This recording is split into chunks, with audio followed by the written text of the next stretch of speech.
ఒక బైబిల్ పండితుడు ఈ విధంగా అన్నాడండి, మానవునికి భయం ఎందుకు?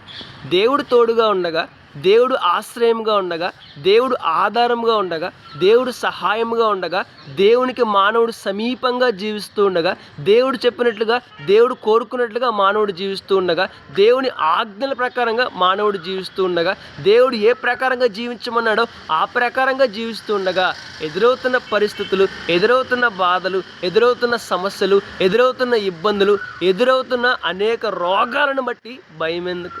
దేవుడు తోడుగా ఉండగా భయం ఎందుకండి? దేవుడు ఆశ్రయముగా ఉండగా భయం ఎందుకండి? దేవుడు ఆధారముగా ఉండగా భయం ఎందుకు?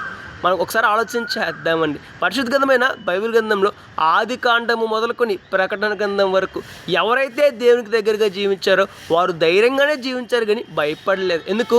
వారికి తెలుసు దేవుడు సహాయం చేస్తారు, వారికి తెలుసు దేవుడు ఆధారంగా ఉంటారని, వారికి తెలుసు దేవుడు వారిని విడిపిస్తారని, వారికి తెలుసు దేవుడు వారిని కాపాడుతారని. కాబట్టి దేవుణ్ణి మనకు కలిగి ఉన్నందుకు మనం ధైర్యంగా జీవిద్దాం.